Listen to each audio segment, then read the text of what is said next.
Thank you for coming to the League of Women Voters presentation of the trustee candidates. All of them are here, but Willie, who is in Washington, D.C., trying to do something for the college. So there will be a statement made about him. I want to introduce you to the moderator. And probably he needs no introduction, but this is Dave Pelling from the Kansas City Star, who you've probably seen on television and a wide variety of different places. And we really appreciate the fact that he was willing to come and do this. So let's give him a big hand.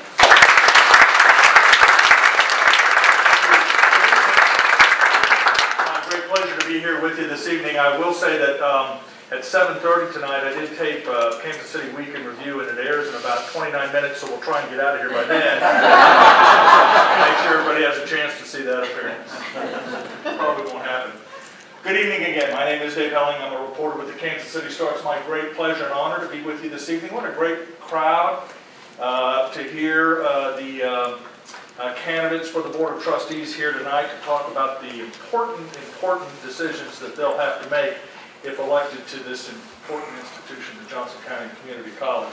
This kind of audience, the almost capacity audience, is probably a testament to one of two things: either the importance of the college or the decline of the American movie industry, and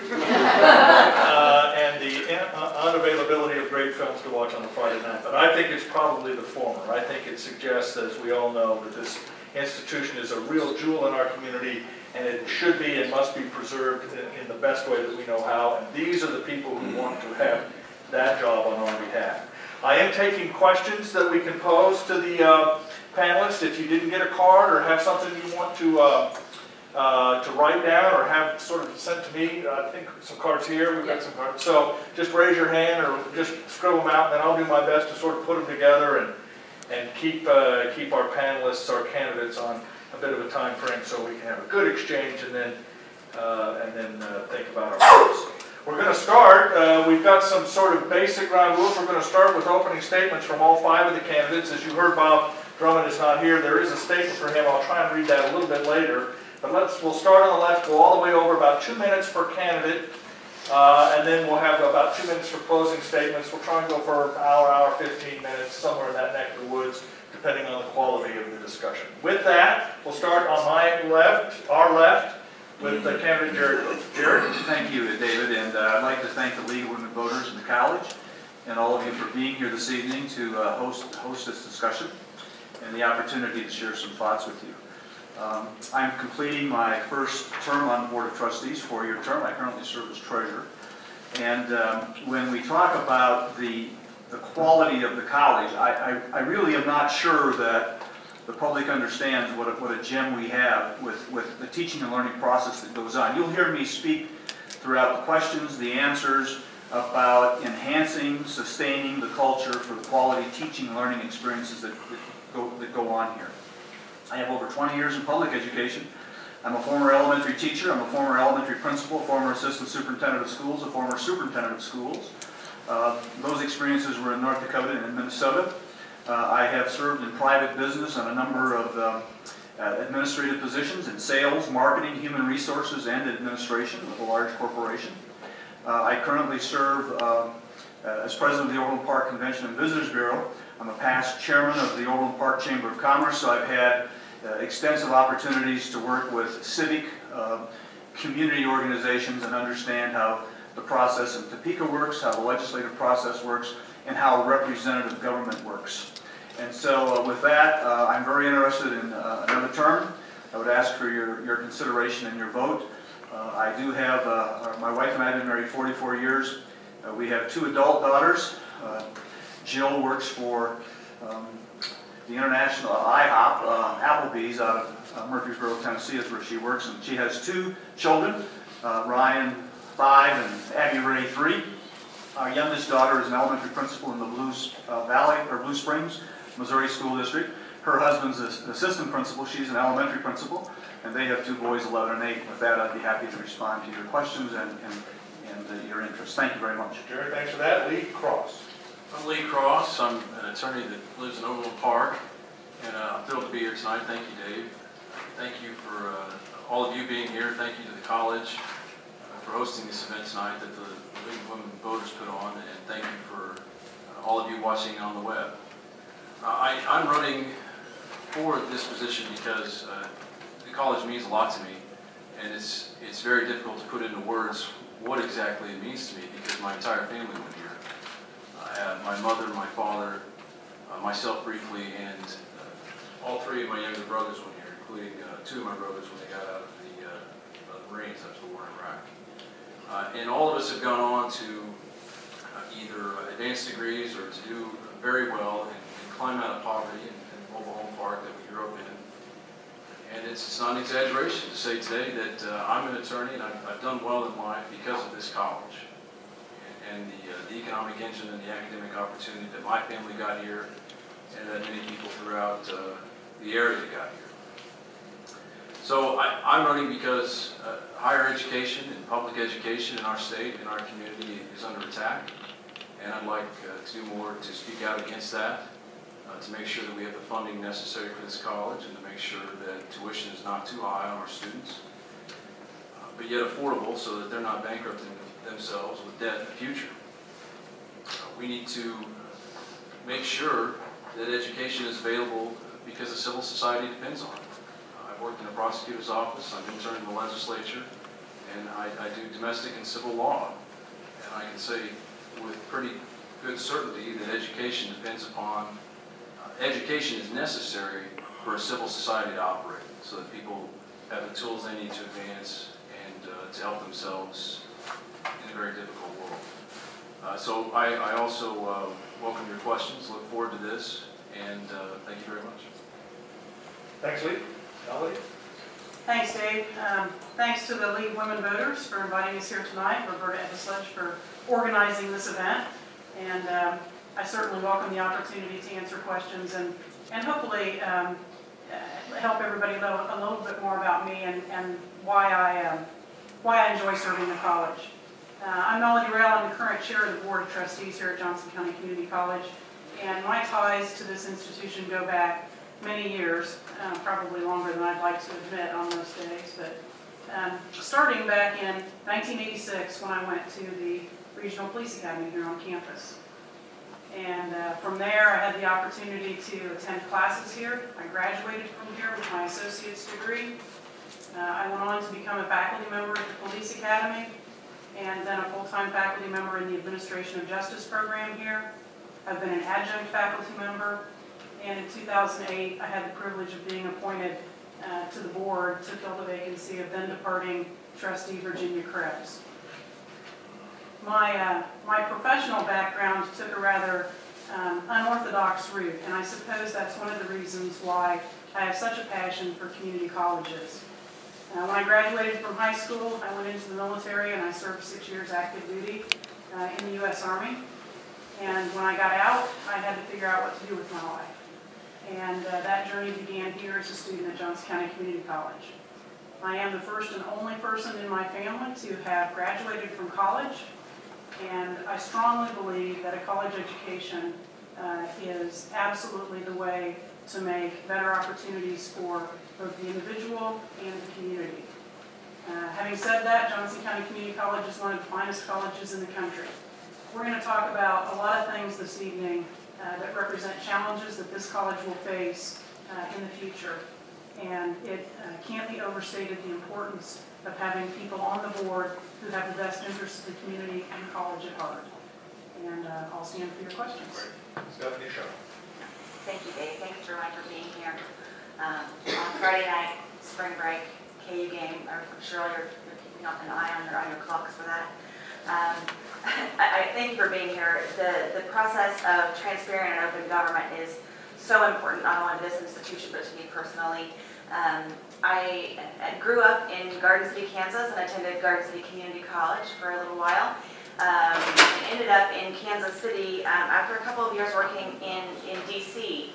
and started lobbying for the American Cancer Society, helping explain complicated legislative procedures to cancer survivors and helping them understand how their involvement and their engagement can change the future for cancer in Kansas. And from there, I was recruited to run for the Kansas legislature, and I was elected in 2002. I was 27, and ran for 3 terms, and was elected to all 3 terms, and then decided halfway through my 3rd term that it was not cutting the mustard, so to speak, at home, and retired from the legislature to go work in the private sector. Throughout my political and professional career, my entire career path is focused on communication and translating these complicated issues for voters. I think that is the key benefit that I bring to this board is, number 1, my connections in the community, and number 2, my ability to explain the benefits through to voters and be that transparent representative on the board to the voters in this community. When it comes right down to it, Johnson County Community College has a 94% community approval rating in this community, as you saw this survey last year. And to go back to one of my favorite sayings, if it ain't broke, don't break it. I would strongly appreciate your support for election, and I will look forward to your questions. Finally, Richard Schroeder. Mr. Schroeder. Thank you. And I would like to also thank the League of Women Voters and the college itself for sponsoring this forum, as well as the audience's participation in that forum. My name is Richard Schroeder. I've lived in Johnson County for the most of 38 years since graduating from graduate school. And I'm married with a wife, 43 years, two sons who have also attended this college, and 1 daughter, and 4 grandchildren. I'm a retired RN, having received my associate degree from Johnson County Community College, and before retiring, I taught 6 years here, first as an adjunct and then as a full-time instructor. I received my advanced degrees, or my college degrees, from Washburn University and Fort Hays State College University, and so I've got a strong love for education. I encourage everyone that I see to get more education. So that lies as one reason, or the main reason, why I am running for the board. I want to continue the excellent reputation that the college has. I want to be involved in guiding its course, and I also want to remember that there's a fiduciary responsibility that we would have, not only with the college, but also the taxpayers, the people that elected us to this position. So I would appreciate your vote. Thank you. Okay, let's start with questions now. We'll want to limit our answers to about 90 seconds, give or take. Lee, we'll start with you. We'll go down, and then I'll rotate it so that everybody else gets a chance to go first and go last. Before we go to the cards here, I'll use the privilege to ask sort of the starter question. Stephanie, in her remarks, suggested if it isn't broke, don't fix it. Lee, is that right? Are things perfect here at the community college? And if they are not, then I don't need anything Stephanie's suggesting that. What would you like to do in the next year to improve the student experience at the community college?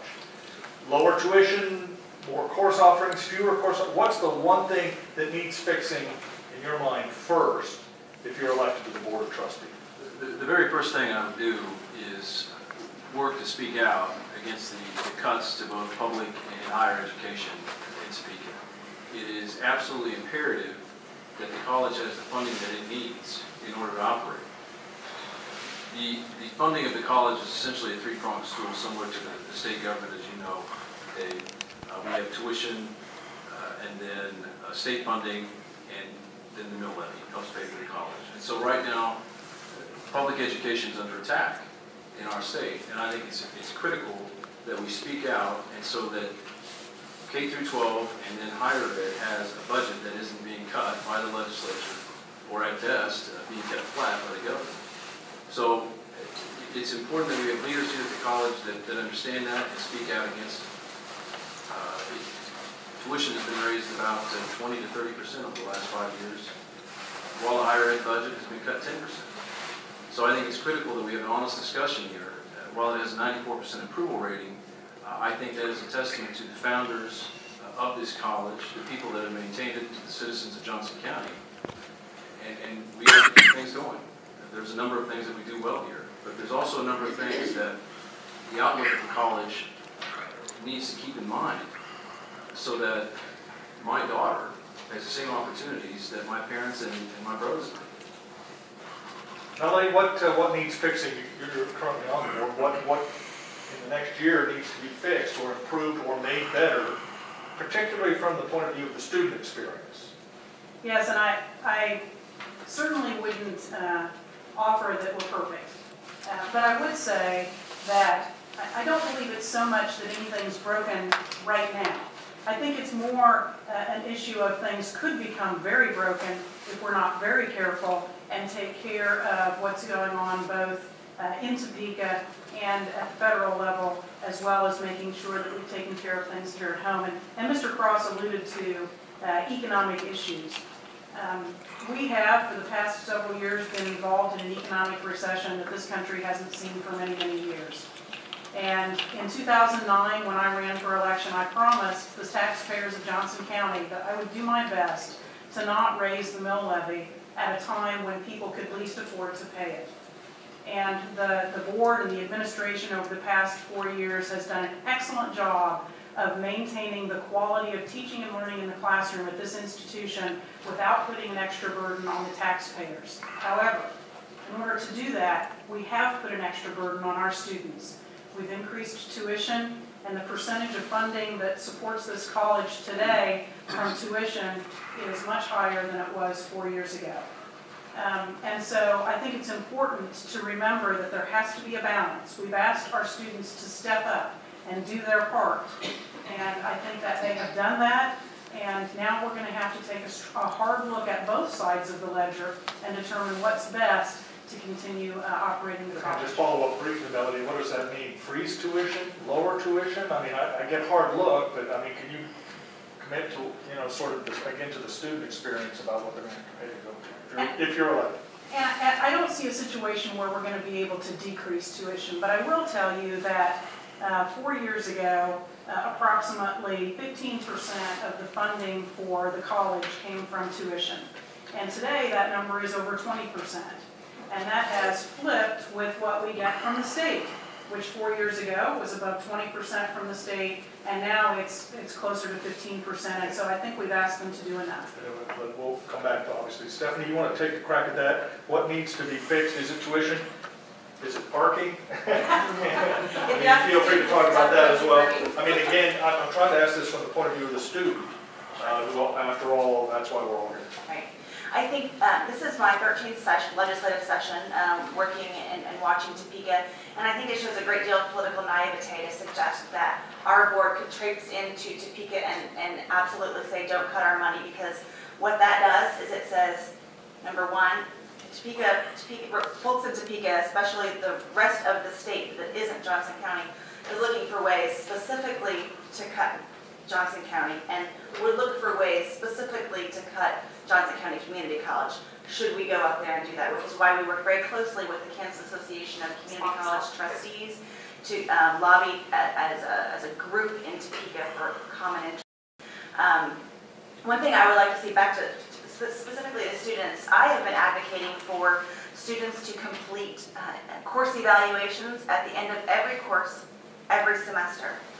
We don't do that now. Adjunct professors are regularly evaluated, but our full-time professors, our full-time faculty is not. I think that is a way to engage students and make sure that they're getting, we know we have great faculty, we know we have great students, but are they communicating with each other? Are the students learning what we're wanting them to learn and coming away from this institution being successful in the next step? Richard, you want to take a crack at that, and then what would you fix first year? What needs fixing first? How would you do it? Okay, the first thing I would want to look at is possibly freezing tuition, at least freezing it, if not reducing it. I know that the college is facing a loss of funds. According to the Wednesday, March 30th, Kansas City Star, it used the term $886,000.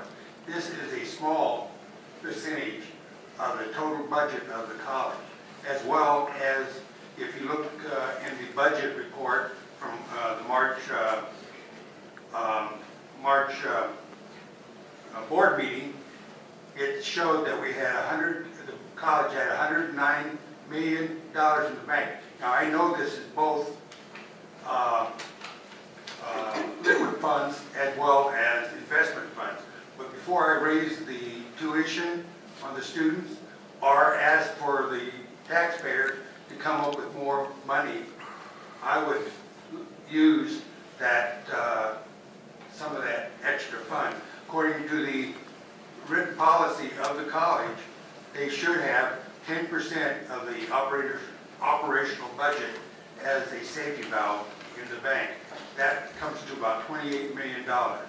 And so 109 million, or even if you took out what is owed by the college, about 90 million still would be available for use. I'm not saying spend this down all the way, but to use some of that money. And Jared, how would you, what would you fix, if anything, in the first year? I've often felt and heard that the best way to destroy a church is to try and build one. We all have ideas about what color the carpet should be. We all have ideas about what the inside should look like, what the paint should be, and we sometimes have difference of opinion about those discussions. I believe what really needs to be addressed and fixed is the education of the citizenry that lives in Johnson County and affects this college. When tax policy is changed in Topeka, when decisions are made at the federal level that impact our funding, and several comments have been made about loss of revenue. The $886,000 that Mr. SCHRODER is referring to, I believe, has to do if the machinery and equipment tax changes. That could affect us by almost $1 million. And so when there are lots of discussions going on in Topeka, I think it's imperative that we understand how those decisions, how the dominoes begin to fall. Our mill levy in 1992 was a $10.65 or so. Today it's $8.78. Our tuition is $84 for our students, among the cheapest in the state, among the cheapest in the metropolitan area. So to make the decision that I would reduce tuition or I would freeze it without understanding the whole process, I think is not looking with the vision we need to get a look at the bigger picture. And how we communicate with our representatives is imperative about those decisions. Okay, the next round of questions, Melody, will start with you. All the panelists just talked a little bit in varying degrees about Topeka's role in the community college. And obviously they have a very significant part of the decision-making process. Some people have suggested that perhaps institutions like this should be more closely aligned with the Board of Regents or be more involved at the state level and lessen the role of local input, primarily because of the debates in Topeka. So the question again for you, Melody, first, and all the panelists, what is your position on local control versus state control of community colleges? Well, obviously I'm in support of local control. This is our community college. It's funded primarily from local sources. Over 40% of our revenue comes from local revenue, and so if we're paying for it here, we ought to be able to make decisions here. But that being said, your prelude to the question gave me a little more pause for thought, because I don't think we want to get into a situation where we become ostracized from the rest of the state either. I believe very strongly that the college should be controlled at the local level, but we have to make sure that we're maintaining those partnerships at the state level, both with the Board of Regents and in Topeka with the legislature, because the decisions that they make can have a tremendous impact on what we do here, whether we really would prefer to have it that way or not. And so certainly I believe in the more local control we can get, the better. But at the same time, we have to recognize the very real piece, which is that Topeka does have a tremendous amount of control. There are a number of things going on in Topeka right now that have that will have a profound impact on the college. Dr. Cook mentioned the machinery and equipment tax. That will provide a big swing in our revenue to the negative. There's legislation currently pending to cut funding for community colleges, which is in opposite to the governor's proposed budget. There's gun control legislation. There are all sorts of things going on in Topeka that we have to be involved with. Stephanie, you want to take a crack at local versus state control? Having worked in the legislature, you know what a target all post-secondary education can be in terms of state funding. Has been as long as I've been in the And I think this is actually bigger than a higher education issue. Local control is quite literally under attack in Topeka right now. We've all heard the big movement towards small government, but really what's happening is we see a big brother in Topeka coming down and limiting in every way possible the ability of local school boards, community college boards, cities, counties, water districts, sewer districts to do their jobs and really be accountable to the voters that elected them. Melody mentioned, I could just say ditto, because she mentioned the gun control issue.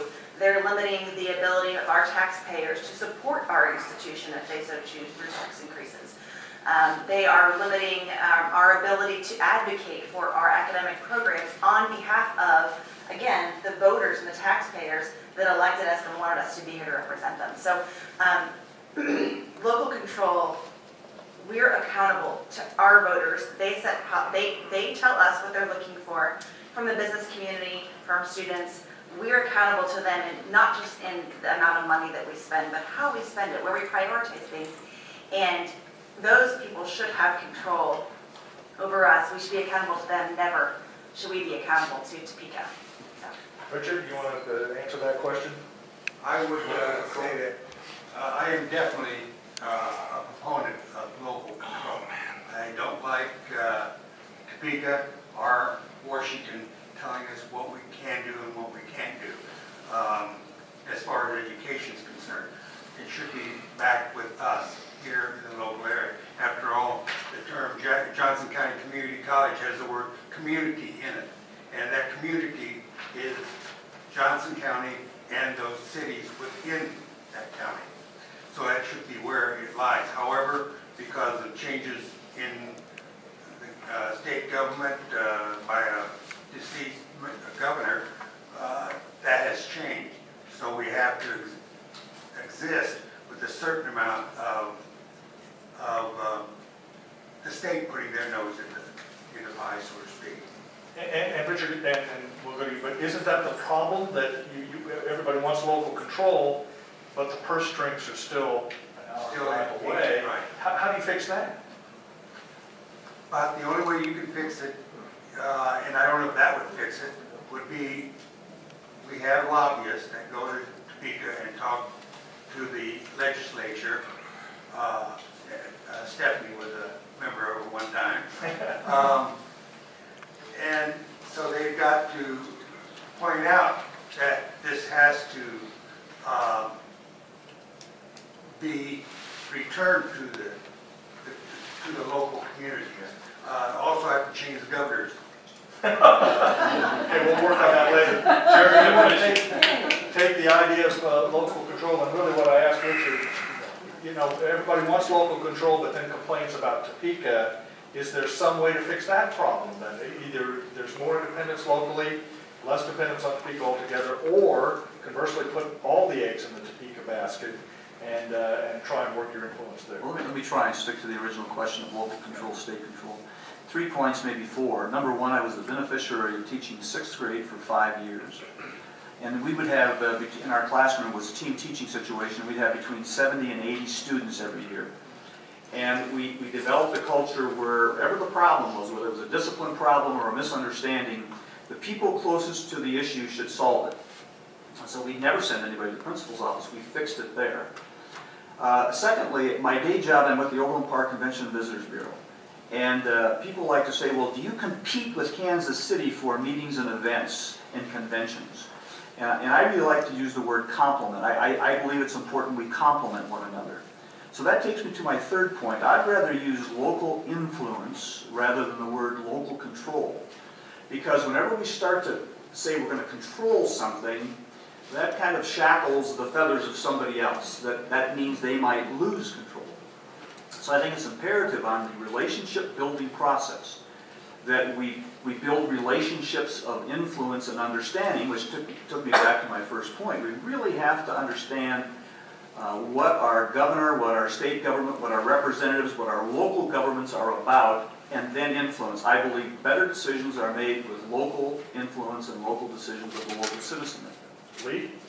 I think absolutely local control with an eye toward partnership with the state and other entities in the private and public sector. I think it's really easy to sit here and say you're against the governor's tax policies or you're for or against a number of things in Topeka after they happen. I think one of the issues that we have in our community is a number of people don't know what goes on in Topeka. They don't know what the legislature is doing. And so I think they look to people who sit on this board to understand what's going on, and particularly what's relevant to Topeka. So perhaps it's naive to say that we need more funding from Topeka, but perhaps it's not. I mean, perhaps one of the things that made this county an economic engine and made so many high-quality community colleges throughout the state. My mother's from western Kansas, my dad's from Leavenworth County, and I went to KU. We have a fabulous public and higher education system in our state, so I don't see how it's any kind of error to request that we continue funding the things that have made this state great. Now, with respect to a lobbyist, I think it's critical that this institution and others have the ability to go to Topeka and express what they feel is in the best interest of public entities. That's the mission of this legislative session. But I absolutely would be for local control and that this community has the ability to continue to run this great institution. Well, let's follow up on that. Stephanie, you're next in this round. Lee just talked about this legislation that would prohibit local units of government at all levels from hiring lobbyists with taxpayer money. And really, if you talk to taxpayers, as you well know, that's one of the things that does stick in their craw a little bit, that you in essence use taxpayer money to lobby for more taxpayer money. So what's your view of that legislation? And sort of a corollary question again for the whole panel. Talk a little bit about this lobbying money, but also, do you think Johnson County legislators, House and Senate, fully understand or appreciate the community college? Feel free to say whatever comes to your mind. Two-part question. Do you need to lobby in Johnson County's delegation? Absolutely, absolutely. We still need to do that. The first part of your question goes to the public lobbying, and what I think that people think of when they think of lobbyists is they think of Jack Abramoff, right? So as a Cancer Society lobbyist in my long time ago career, I like to take the opportunity to help people understand what lobbyists in Topeka do. As both a lobbyist and a legislator, I never once experienced a quid pro quo where a lobbyist would say, you better vote for my bill because I gave you a check. So that's one of the many things that I share with people about lobbying. But then secondly, legislators have to know so much information and they know this deep in it. So lobbyists are that resource for statistics, basic information about practical application of a bill for an industry. Now, what people don't understand or people don't see is that each person in this room has at least one lobbyist that represents them in Topeka.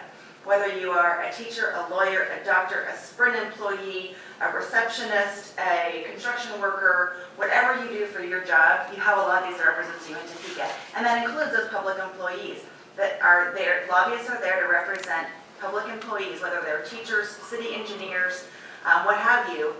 They're jobs. They're representing, advocating for jobs and economic growth in our community, really, especially when it comes to the community college. Richard, you want to take that question? Should this board pay a lobbyist to go to Topeka out of taxpayer funds? I believe that we should be able to, because the board here does not possibly know everything that's going on in Topeka.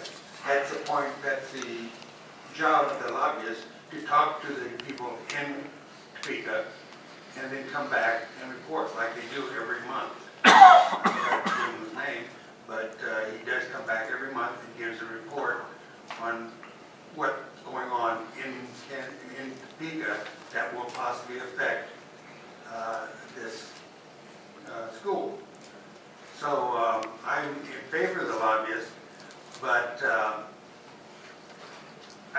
should be some sort of control over them. Stephanie just mentioned that infamous lobbyist from a few years ago. That there has to be laws in place to prevent them from trying to I'll pat your back if you'll pat my back type of thing. So, but I'm definitely fearful of having a lobbyist. Jerry, you're the treasurer. What do we pay our lobbyists here? You know, on top of your head? I do. Annually? I do know what we pay our lobbyists.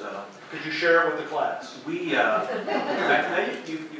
was ready for the first question. Now you're asking. We'll give you a little extra time. But we, our lobbyist expenses at the state and federal level is under $90,000 Annually? annually.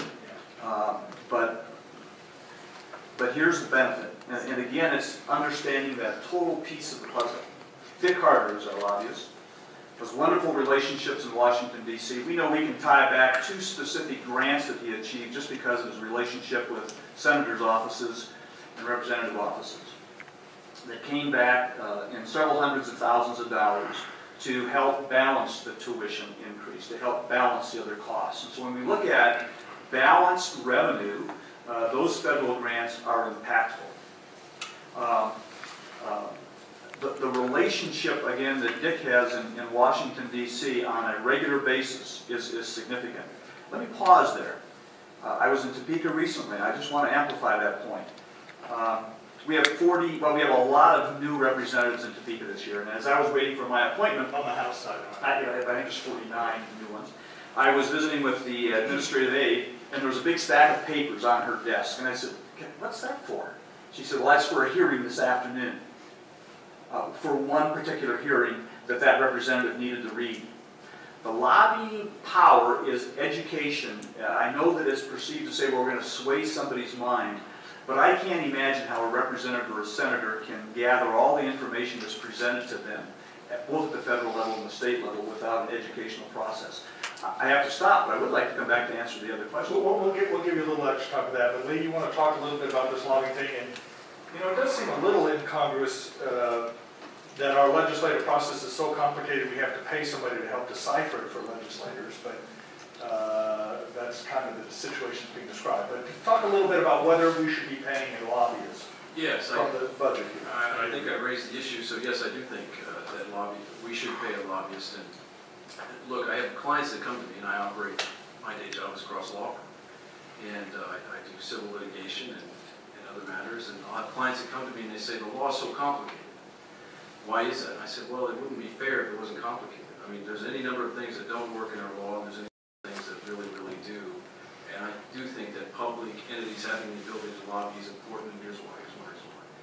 Last year when the income tax was going through, and the governor and his allies were set on doing that, I think it would have been important for this board and that lobbyist to be able to go to Washington and tell the members of those elected branches, look, you cut this income tax, the largest in the state of Kansas, the people of our county could be facing higher property taxes. I'm not sure this board understood that. I'm not sure that people in Topeka understand that. And so if you're going to shift burden away from Topeka, it is, and I think one of the objects of Topeka is to make that tax burden shared locally. And that makes our position difficult. That makes a number of public entities difficult. I know a number of area cities that, as their budgets have gotten cut, I see more traffic tickets come through my door. Those cities have a fiduciary responsibility to meet their budgets and have revenue coming in, and I think it's critical that we have lobbyists that help explain the importance of public entities' budgets. 30 seconds, you want to add a little bit? Well, it ties to the lobbyists, and your original question was, should the college do a better job of educating the representatives about good things? Particularly the local. What's going on here? Absolutely, every day. This audience is too young to remember a phrase. See the USA in your... But you see, it's not that young. It takes, in the marketing standards, it takes 7 impressions to have a memorable image of something. If I put the swoosh mark up there, you know it'd be Nike. So we have to tell that story every day, Dave, about the many, many good things going on here. Thanks. Move on to the next topic, rituals.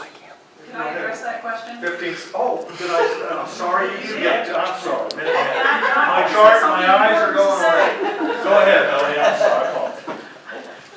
I absolutely think lobbying is critical, and I think that you raised an interesting question when you first posed the question, and that is, should taxpayers pay somebody to go try to get more tax money? And that's not what lobbying is about. Lobbying is about communication and education. I have gone to Washington, D.C. with our lobbyist, Mr. Dick Carter, and I've gone to Topeka with our lobbyist, Mr. Dick Carter. And we have spent time sitting down with our representatives, both at the state and national level, to educate them about how what they're considering impacts our institution. And, you know, whether it's a tax bill, whether it's gun legislation, or whether it's something that seems fairly innocuous, it's important to make sure that we understand what's going on in Topeka and in Washington, and that in turn, our representatives understand how what they're doing is going to impact our institution. They can't possibly understand how what they're doing impacts everything. And so it's important for us to have that liaison to be able to communicate that information. It's not about backroom deals to get votes. It's about communication and education and making sure that when the decisions are made, they're made with all of those facts in mind, and then for better or for worse. Thanks.